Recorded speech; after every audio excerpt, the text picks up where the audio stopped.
Welcome, Wargamers. Join your hosts, Balco and Monty, two Canadian wargaming enthusiasts, as we explore all aspects of tabletop wargaming. We roll dice, talk tactics, share hobby hacks, and explore new tabletop systems, all on the Trident Wargaming Podcast.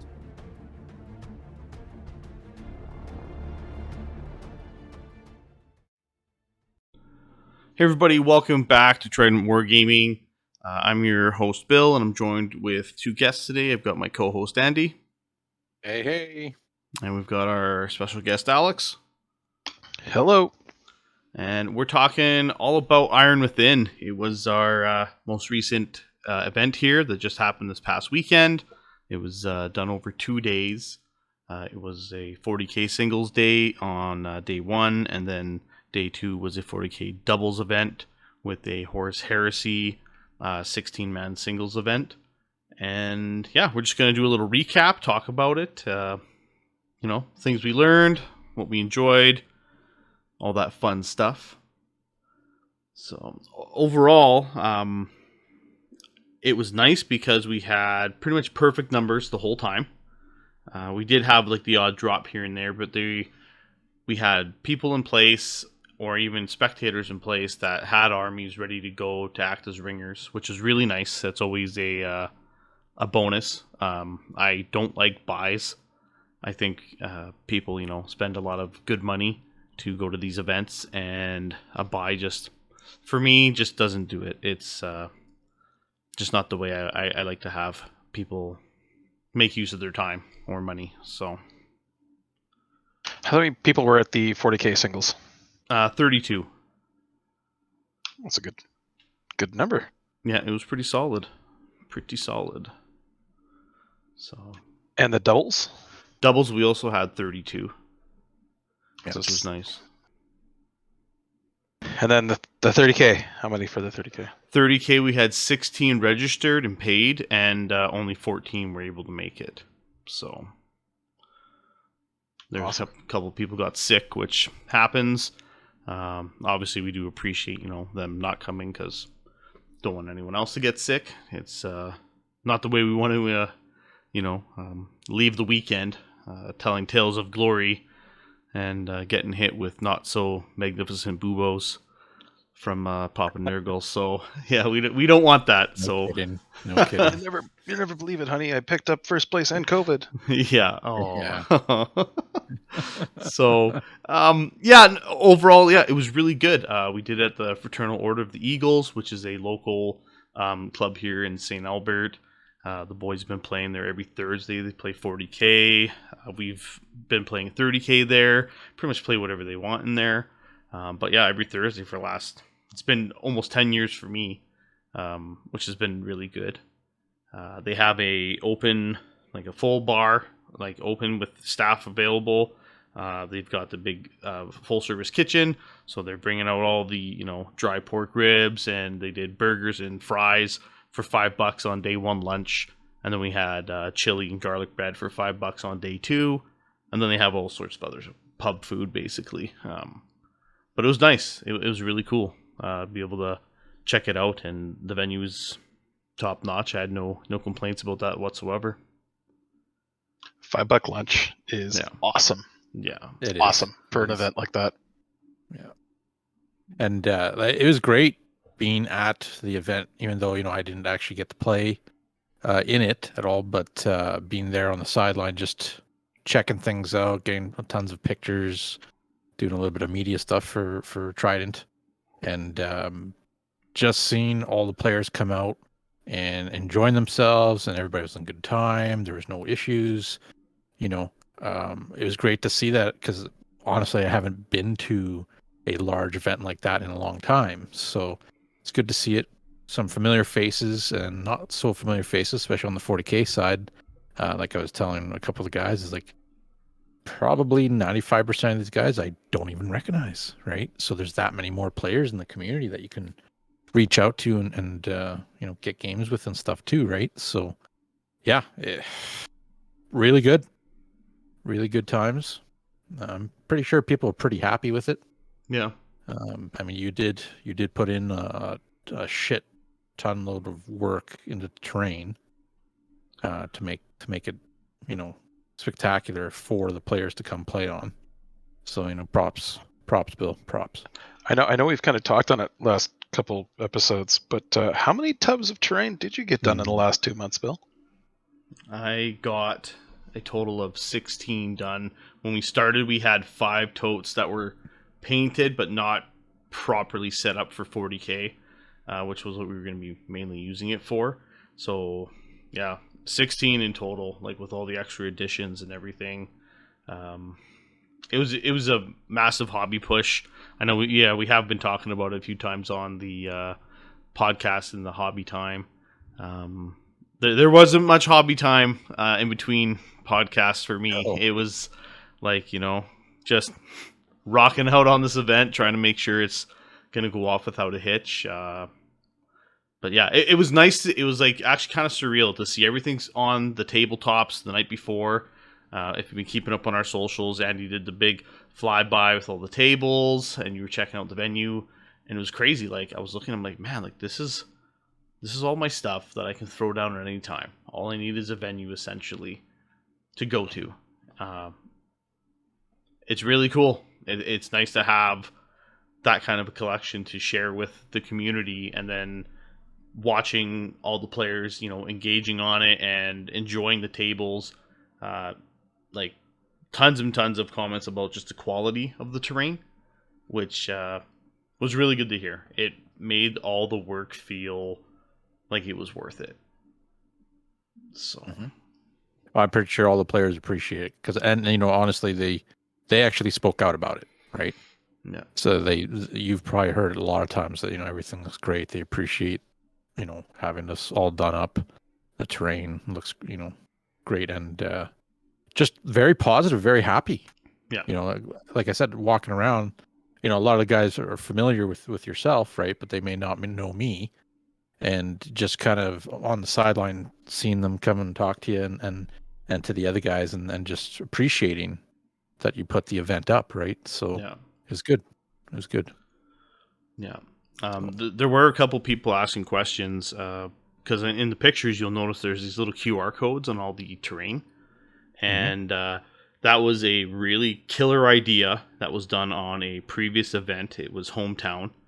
And they actually put these QR codes on all the event pieces, which gave you what all the terrain traits were, essentially. Like, oh, these have all the traits that a crate would have, or this is ruins or forest. And it killed off any weird, ambiguous, oh, I'm not sure what this is or what it's supposed to be. I'm just going to assume. And then, something happens and both players are like, wow, we got to kind of talk about it and figure it out, and then call for a TO. Having those QR codes, it was awesome. There was no questions about terrain whatsoever, about what it represented, what did it count as. Everything had a QR code. You scan it, gave you all the keywords, and you're like, oh, perfect. It was awesome to watch that in action. So yeah, just for the people who were curious and asking, that's what it was for. Big props out to Scott for getting it all set up and printed. I know he was building the totes, like putting all the terrain in the totes, what were going to be usable for tables, and keeping like a mental track of how many QR codes he needed for certain pieces. And I was like, really? He's like, yeah, man. I'm like, all 16 in a row? He's like, yeah. I was like, Jesus, man. Like, he's just tallying the whole time, and he writes down these numbers. I was like, what's that? He's like, oh, those are how many QR codes of what type I need. I was like, Jesus, man. Like, there's no way. I was 4 totes in and I couldn't even remember what I was painting and what I was pulling from what tote. You know what I mean? I was like, oh, the totes are bleeding in together and starting to lose track of terrain. And oh man, it was wild just watching them work. So Bill definitely had a couple drinks that day. So, oh yeah, especially on the first day. Day he had a couple drinks. Yeah. It was also kind of handy for 30k because when we went to play, we're like, oh, QR codes. I understand there's not really clear 30k terrain rules or great 30k terrain rules at this point, but at least it was like scan ruins, scan open terrain, dense terrain, stuff like that. And then on the table, we just said, okay, how about this, and we agreed to it pretty quick. But it was good to kind of even just have a reference point. Like this is what TO thought this should be ruins. That's what it is. It's ruins. Yeah. No, that's awesome. good that it work across the board, right? So, What were some highlights from day one 40k? Because I'm sorry, I didn't get to attend. No, you did not. That is true. Let me pull it up here. Some children's birthday parties. So there were actually some pretty good games there. There was a few guys that were playing out of Sega local so with the event you can sign up on BCP. We're doing an ITC event. It counts as a RTT tourney, and essentially, you generate points. You get to pick your club names. A few guys were playing out of the Sega Club, which are the boys who were playing there every Thursdays. So they're trying to rep some home turf. And Scotty B actually ended up winning the event for day one, which was awesome because he's been kicking some ass throughout like the 40k league all season, and he's playing AdMech, and he's been enjoying it quite a bit. And I think at the main event, I think he ended up bringing, I want to say, his Blood Angels. Let me peek. Yeah, he did have his Blood Angels, so he did well. Second place, we had some Orcs. And then the third place, another one of the Sega boys, was Ryan McLeod, who was just rocking out his Chaos Knights. So it was cool to see as many Orc teams as I did. I think there was 4 in the whole event. And, we painted a ton of terrain and Death Skull clan colors. And I think 2 of the Orc players were Death Skulls. And I was like, well, you guys will appreciate some of the terrain. Yeah, I think it was 3, to be honest. Well, day 2, I know Tom's Orcs were also Death Skulls. Yeah. Yeah, so I was like, yeah, you guys will appreciate this, I'm sure. That one Orc battle, though, I think it was like the first round was like Orc on Orc action. Orc, yeah. And I could not tell who was who on the board. Just a brawl.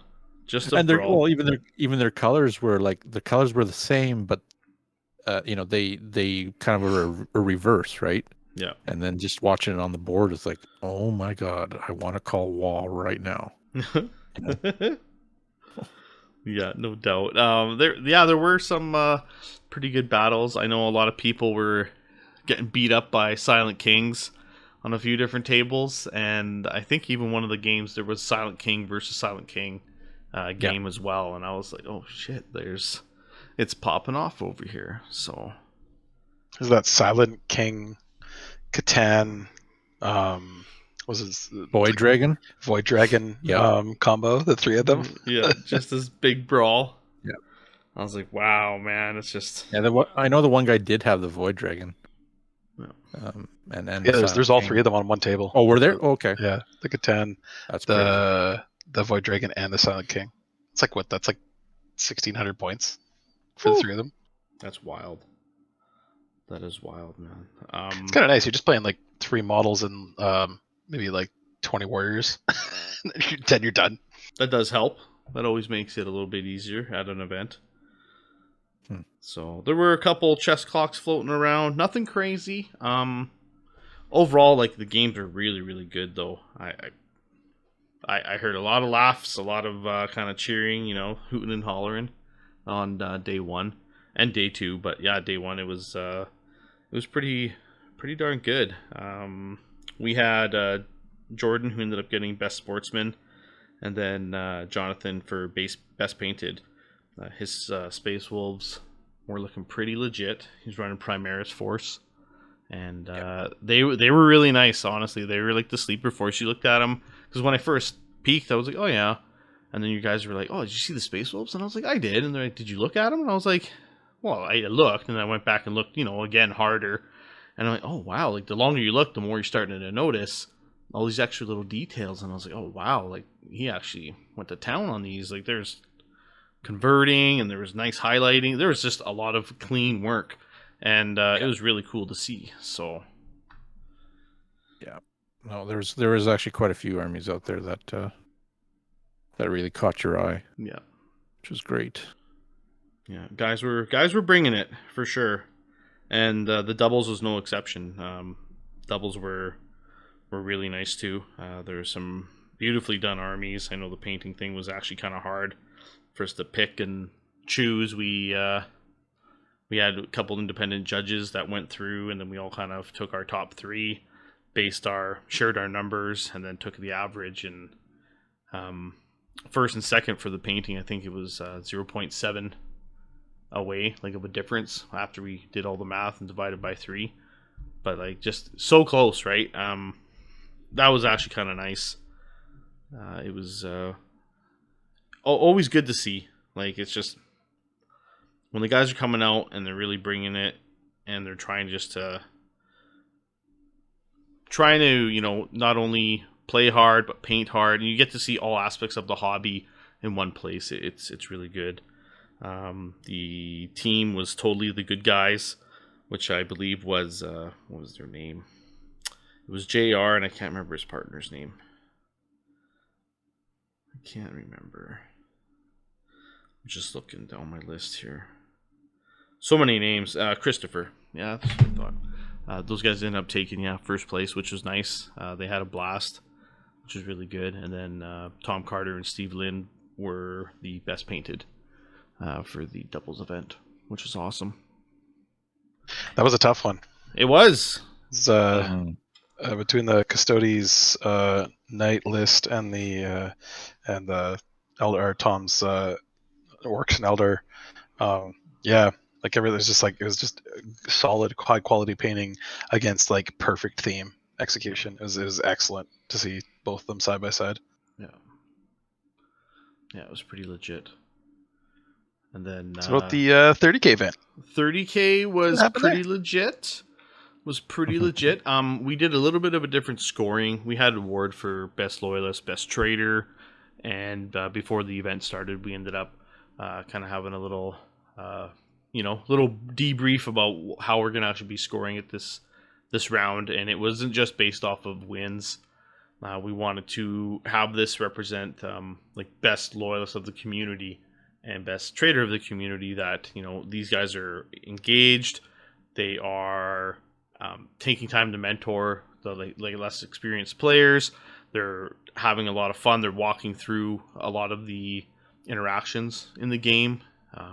There was a lot of solid, gentlemanly games that were going down yesterday, which was really, really nice to see.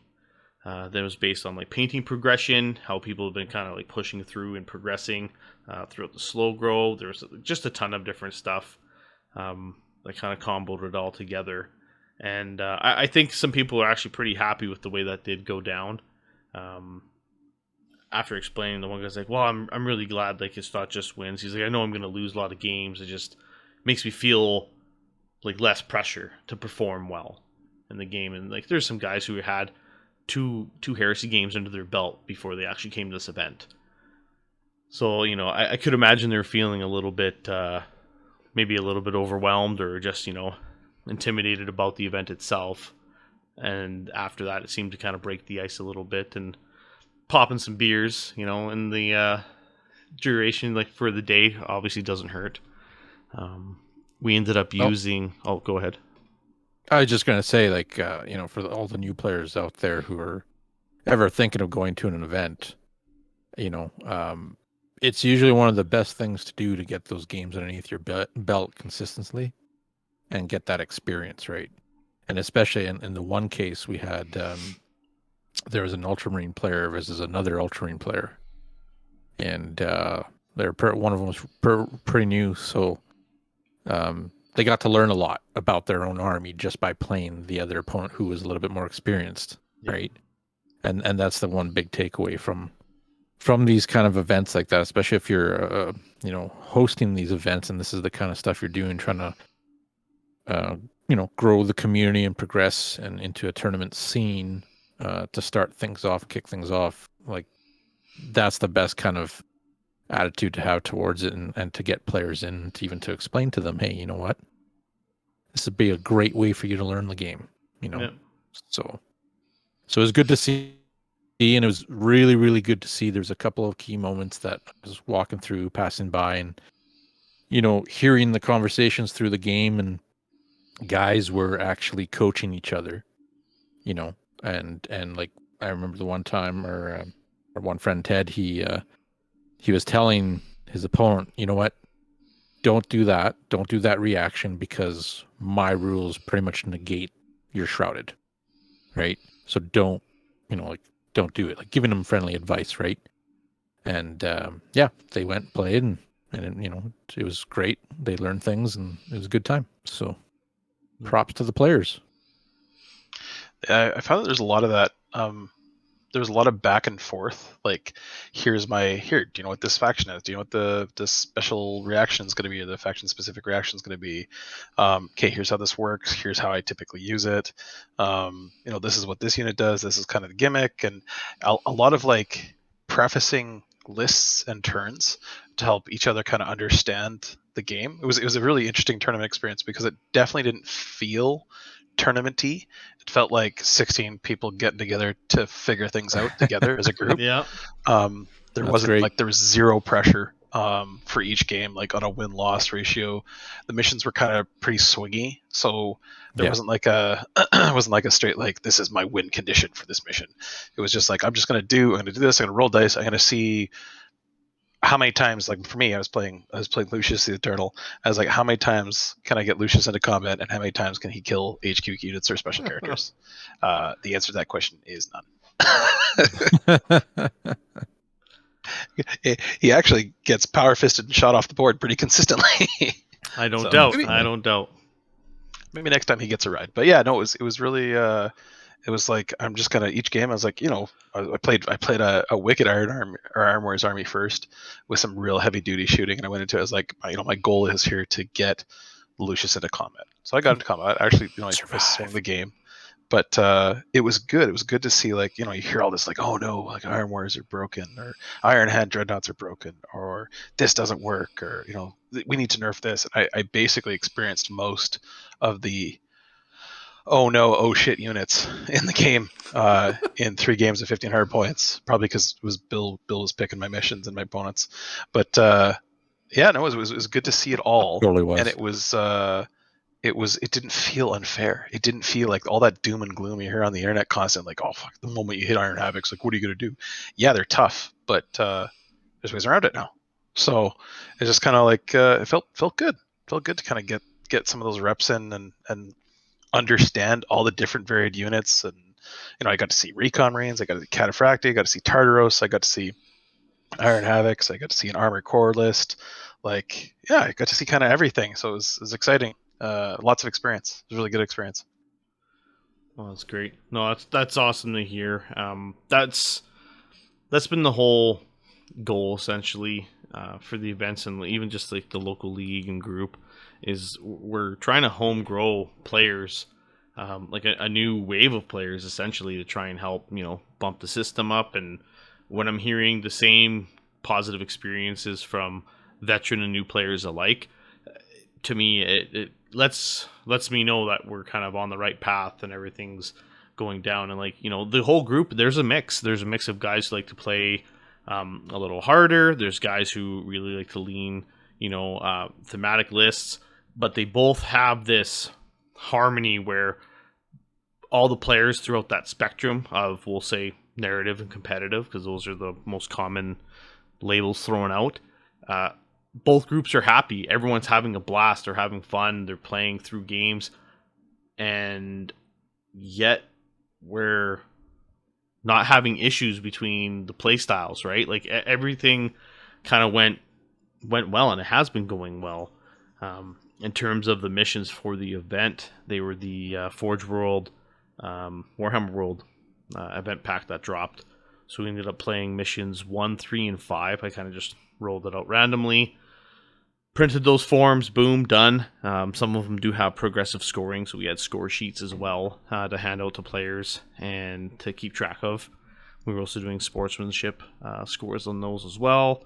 But it was really cool to see. Some of the missions were a little swingy. So there was one in particular, I know mission 3 is basically every time you touch the objective, it starts to, or was that the last one? It teleports. Scatter. Yeah, that's the third one. Scatters 2d6, right? And whoever has the battlefield supremacy, or essentially priority for that round, they get to place it wherever they want. So most people are placing it towards their line, and then it just starts to scatter everywhere. And if it got caught in your back line and that objective was just there, it was very hard to catch up to win the game, or to even really have the chance to score. So we learned a lot of things from these missions. Yeah. It was a lot of fun to see how they worked. We were also playing 1,500 points, like Alex mentioned. These were on 4x4 maps, just because we want to try and encourage more gameplay, faster gameplay, just for guys to get those reps in, get those rounds in, and that's kind of what we've been playing on for a slow grower league. So we wanted to keep it kind of consistent. But overall, like, the missions were fun, although again swingy. But it was just good data to have on. This was like the results, feedback from missions. You know, I've got another few missions that can get pulled out, so we can check them out and play.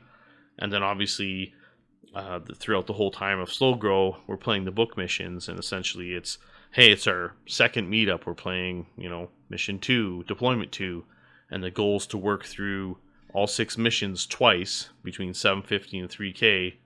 So now you have a full spectrum of experience with the deployment zones, the missions. We probably all agree that, you know, ambush sucks and we never want to play it again.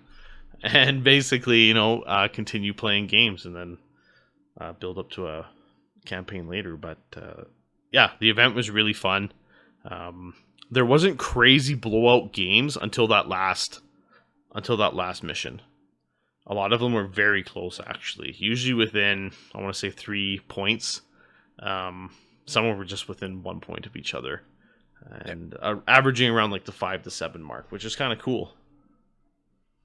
But it's good now to know and see that, you know, changing those missions, or even just having the regular missions, or making our own missions. Yeah.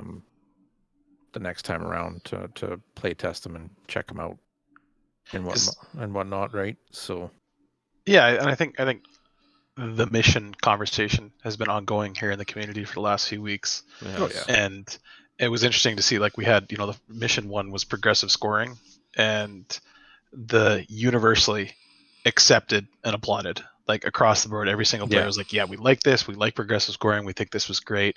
I know if I was playing a book mission on mission 1, there's no way I would have been able to carry it. I would have got shot off the board. Progressive scoring gave me a potential path to victory that would not have been available on a traditional method mission, and it changed the dynamic of the game. So it's interesting. It's like, you know, I know we've been talking about this for the last few weeks. It's like, what are we going to do with the book missions? What are we going to do with, you know, in-house missions or event missions? And this kind of was like comprehensive, concrete solution to a problem I think we're all dealing with. It was actually pretty good to see it in practice. Yeah, it was for sure. To like echo some of those points you made, there were players telling me like, "Oh, I want to go and engage. I want to like crush that guy. I want to get in there, but I can't. I gotta hang back at a score point because I'm gonna lose." And I was like, "This sounds like it's a tactical decision now. You're actually making choices to score, so you're not gonna just lose by trying to go after the big win by killing him off the board." And to me, that was like perfect. This sounds great, right? Like, it's just, I did like hearing that. And I think some guys had realized too that, I don't have enough scoring units, or my scoring units can get taken off the board really quickly, you know, like a predator just popped, right? Yeah. That kind of thing, depending on the list that you're taking, this and that, or, oh, maybe I should have taken that Vexilla, right?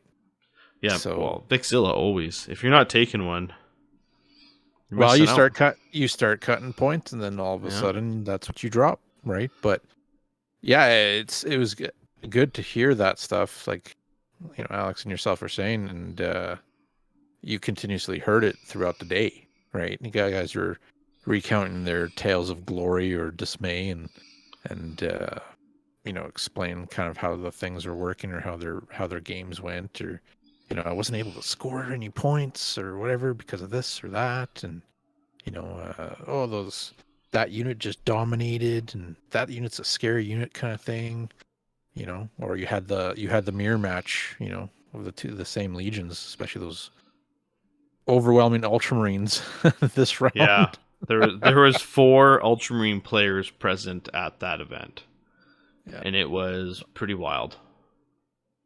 But it was pretty cool because, especially the third round, that's when you got to see some really good matches. Yeah. And you may even recognize it, on the pictures that have been taken throughout, the few days posted there. But you can see some of the Legion grudge matches happening. You had your word bearers and some Ultramarines, two beautifully painted armies going at it. That kind of thing. You had Iron Warriors and another. Was it Imperial Fists? Ultramarines. It was Ultramarines. Yeah. But it also is a player who does play Imperial Fists, so you kind of had a little grudge match there too. But it was good. It was good to see. It was some tough for this point limit, some tough lists in a sense. Guys had made their put some thought into their armies and how they play and how they like to see them act out in the battle. So it was good. We had Dark Angels and Night Lords battle go down. We had some Alpha Legion Emperor's Children go down, and I know they hadn't, like, you and yourself and Isaac there, you guys haven't played each other before, so it was kind of neat. You guys both got to see what the Legions could do and kind of break down on that. That was bullshit. Yeah. Getting bullied. That's what I remember hearing. I just remember hearing, man, he threw me in a corner and he just beat me. I was like, what? Just wow. Show me on the dull where the Alpha Legion player precision struck you. Pretty much. So it's just, it was really good. It was really good. I know we had Iron Hands versus Dark Angels. Those were Luther's Dark Angels, which is pretty good. There was just a lot of battles that went down, and I enjoyed watching the results. It was great to see these games in action, see the armies getting all painted up. It's just, it's definitely a rewarding feeling running the event. I think that's the biggest thing, is just watching everybody in motion and then being able to, experience the joy everyone's having with them, right? Because that's half the battle, is watching people have fun while they're playing. So it's just, well, it's a great event. Right at the end of the day, when like all the players started helping out for cleanup, right? Everybody that was left there were helping, pack up tables and whatnot, and help us with packing stuff up, and it was great. Everybody was pretty good. Everybody was quite happy. And it just seems like it's, for the first large one this year for us, pretty good. Lots of work put into it, a lot of thought put into it, which is great, because sometimes you do run into events that you're not quite satisfied, or they're a little lacking with certain things. It happens.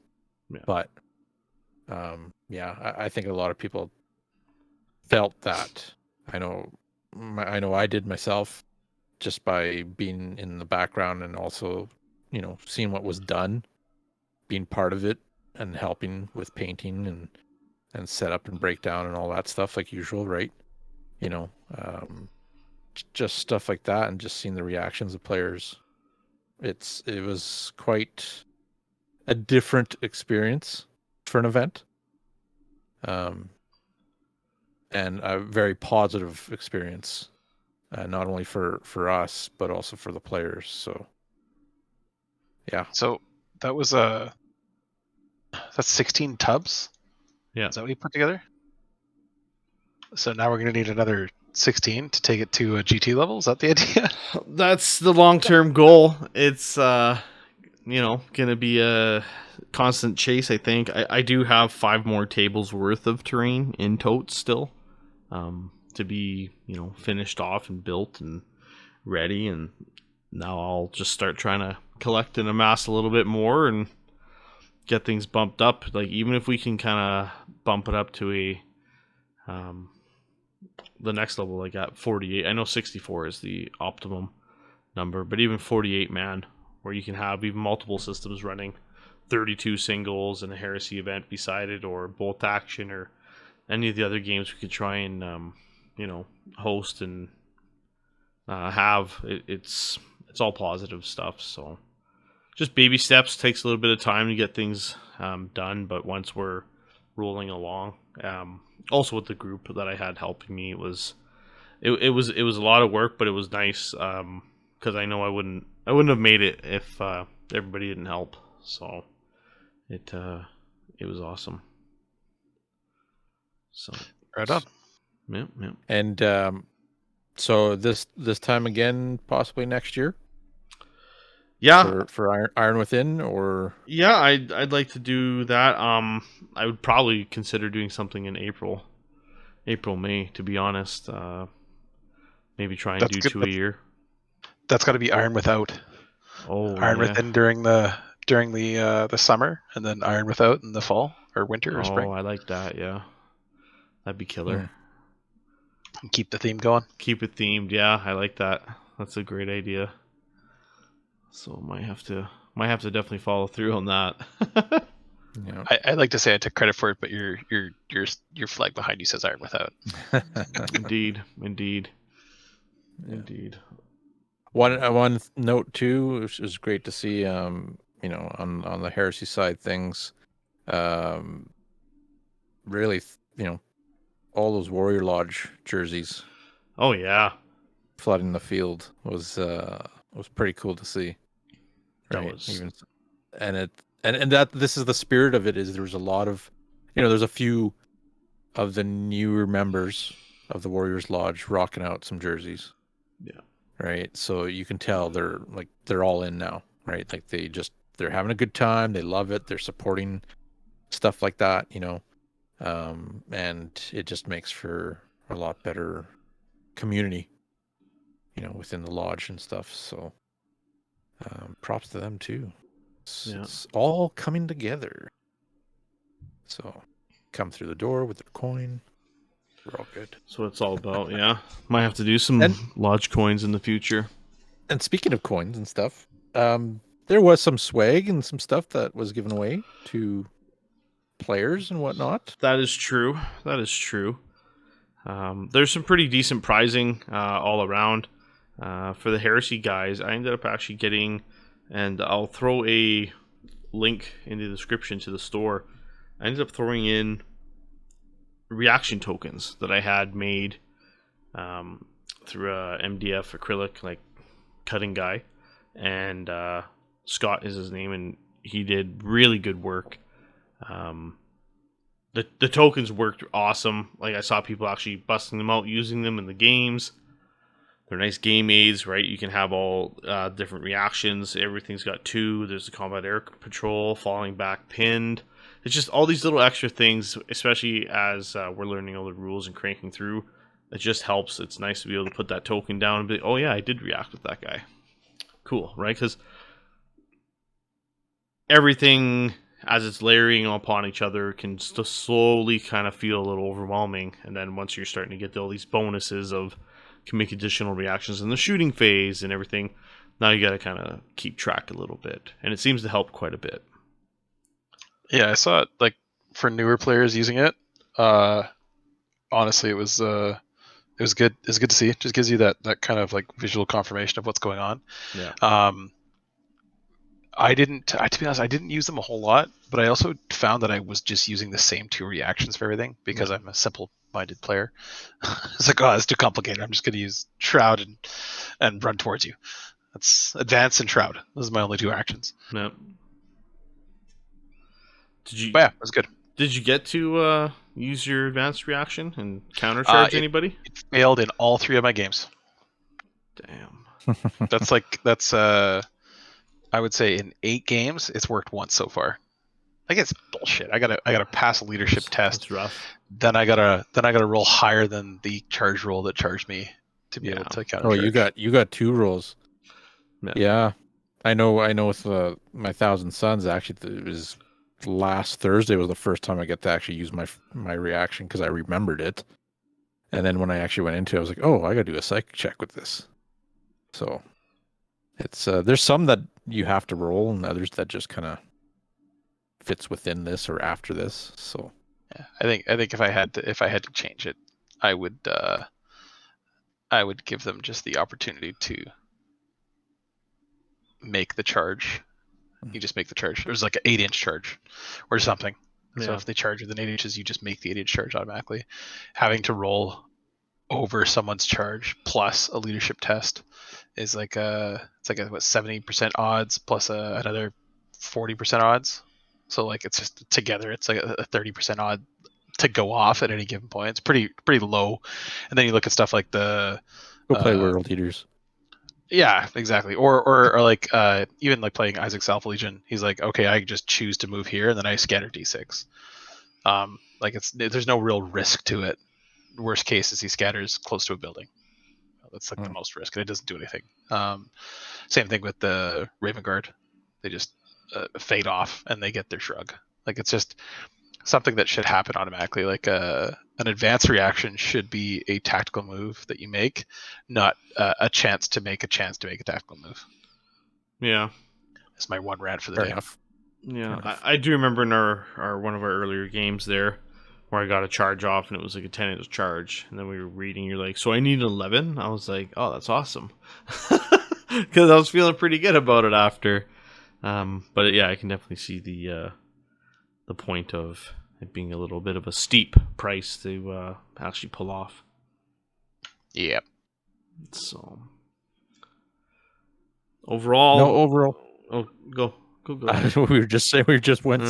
both said overall. So go ahead, Bill. I would say overall, like the event was very successful. Big shout to everyone who came out. If you're listening in and you're in the area, definitely hit us up on Facebook. Check out our socials. Give us a peek at the Warrior Lodge. Join in on the fun. Essentially, it's definitely the place to be. Get your reps in. Join the league.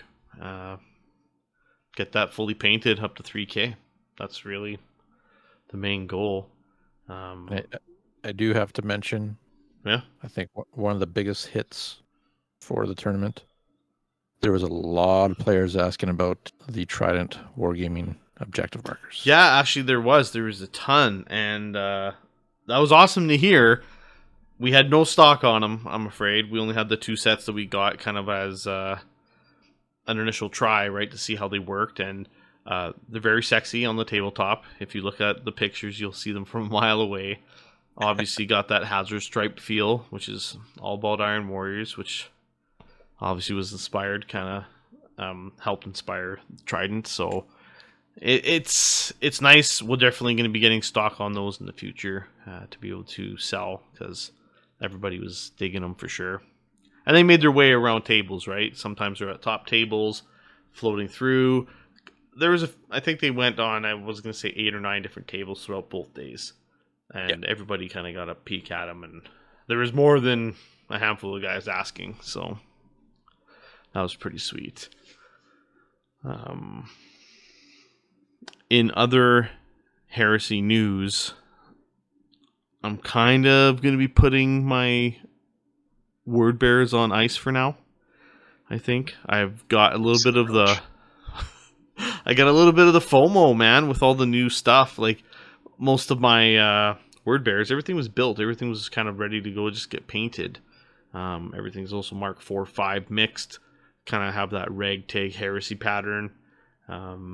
Very sinister, chaosy conversions and stuff. But I just I feel like I'm missing out because I'm not building all the new miniatures, shit, right? The new niceness, just the Marines, the vehicles. I see all these armies growing and post online. I'm like, man, I want to do that, So we'll see. So what is it? Well, it's not Ultramarines, I'll tell you that, because there's too many of those guys already. I've been looking at a lot of legions and doing a lot of searches of the Mark 6 armor in specific legions and stuff, and I'm just like, no, it doesn't do it for me. It does. It's like there's specific legions for me that I would use that armor for, right? But it's just, that beautiful new plastic. The new plastic, man. But you know what? We have seen some nice armies using it. So recently, what Legion, Bill? Come on. I was wondering if you're gonna ask. Just suspense. I'm actually looking at Imperial Fists, and I know locally we do have a few. We do have a few of them. I just, it's weird. I look at them. I don't want to run the rights. I could give a shit about the Phalanx Warders. I don't care about those guys at all. I kind of just want to run like a Pride of the Legion list with Terminators and Vets and just gun line it up. Just do my thing. I don't know. I just want to kind of run something different, a little bit more of a Martian slog force, with still having the power to, have that gun line. It's very tempting to run like that. So when you edit this video, Yeah. just make sure when you say Imperial Fist, you put a sad face on the Iron Warrior symbol flag behind you. There you go. Shh, don't I'm look. gonna have to don't buy look. you a new flag.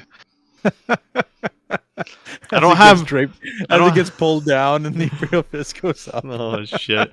I don't have enough room for another flag, man. There's too much artwork hanging in here. There's a ton of stuff. I don't even have my what was it now? That fourth Siege of Terra poster mat out yet because I don't have the wall space. Just too much stuff. Too much stuff. It is funny you say Imperial Fist because like right off the bat there was a lot. Yeah. And then all of a sudden it's like Ultramarines. There's like, right? don't get me wrong, there are guys locally checking it out and playing them, but with the amount of players, and this is kind of something that Alex and I talked about before, with the amount of players out there now, there's going to be overlap. There's going to be, 2-3 duplicate players. At this point, it doesn't even really matter. Play what you want to play. Have fun with it. Enjoy the play style. Just, just roll dice. Really, roll dice. So That's it. Play what you want to play because, frankly, people in the community quit and come back all the time. yeah, And if you play what you think the community needs, you just won't enjoy it as much. that's true. Play what you want to play, build what you want to build. It doesn't matter. List, type, theme, just do your thing. Yeah. No, absolutely. Yeah, absolutely. that's one of my problems is I keep looking at it like that too. Just what don't we have, right? So We have no Thousand Suns, so just keep doing what you're doing. oh, we do. We don't. Yeah, we do. Anyways, no, 1,000 Suns are still being played. I'm actually quite enjoying them, and I'm actually quite happy that I decided to not get rid of them when I did. So, Space Wizards for the win. Hallucinations for everybody. So, yeah, no doubt. Yeah, but no, definitely. Yeah, thanks for everyone for listening. Definitely don't forget to subscribe, share, depending on whichever format you're viewing and watching us on, be it Podbean or YouTube or combination of both. It definitely helps us kind of push out and reach more accounts and more people, and obviously like-minded Heresy and 40k players as we go. This one's pretty much short and sweet, just to talk about the event, but it was really successful. I highly recommend checking out the links in our description for the socials, so you can actually go through and check it all out because there was lots of pictures. We actually shut down the venue with ribs. They sold out of ribs and poutine, so we were pushing that pretty hard. And that says a lot about us as a community. yeah, they smashed them, man. But for real, they're very good. So it was well worth all the organization and cost and everything. Like, it was just, I felt it was like a perfect spot for a perfect day or perfect weekend, essentially. So yeah, it was awesome. It went pretty smooth. Yeah. But thank you everyone for listening to us, and we'll definitely keep rocking out next time. See you, everybody. Peace. Trident Wargaming. Build it, paint it, play it.